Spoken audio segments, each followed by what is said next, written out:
In this video, we will learn about drawing inferences in fiction. Let's read a story about Connie and her family visiting the zoo.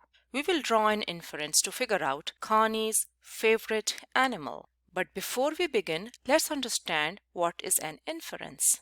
An inference is something that is probably true. Authors don't directly tell us everything in a story, but sometimes they give us clues to help us think about things that are probably true.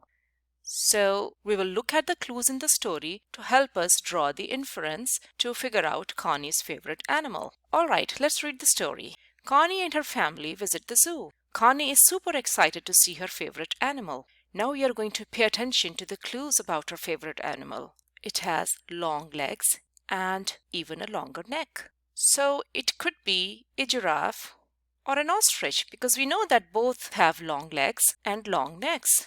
But the next clue tells us that it has brown patches on its fur. Well, the ostrich doesn't have fur, it has feathers because it's a bird. So the ostrich goes away and pops up the cheetah. The cheetah has long legs and brown patches on its fur, but it doesn't have a long neck. Another clue from the story is that this animal eats only plants. And the cheetah is a meat eater, so the cheetah also runs away. The next clue in the story tells us that Connie's favorite animal has a long tongue, and our giraffe has a long tongue. You have made the correct inference. Connie's favorite animal is the giraffe. Bye, giraffe. Drawing an inference is a strategy to think about what we are reading. When you make an inference, you take clues from the text. Then you combine those clues with what you already know, and you figure out what the author doesn't tell you. That's an inference.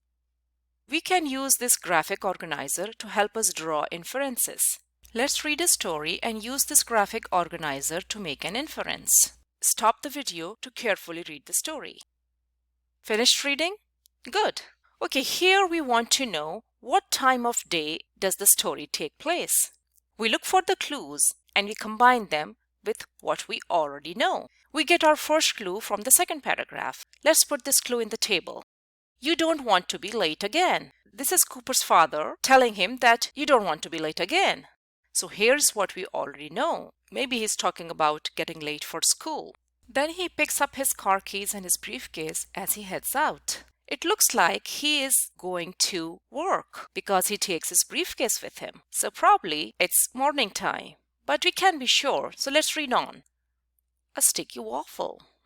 It looks like Cooper is having breakfast because people usually eat waffles for breakfast. So we'll put this clue in the table there. The next clue is his mother calls out, "Don't forget your backpack." So let's put this up there. Looking at all the other clues, we can assume that she's talking about his school backpack. So we can draw an inference based on the clues from the story and what we already know, that it's morning time. In this video, you learned that you make an inference by taking clues from the story and putting them together with what you already know about the topic. Well done!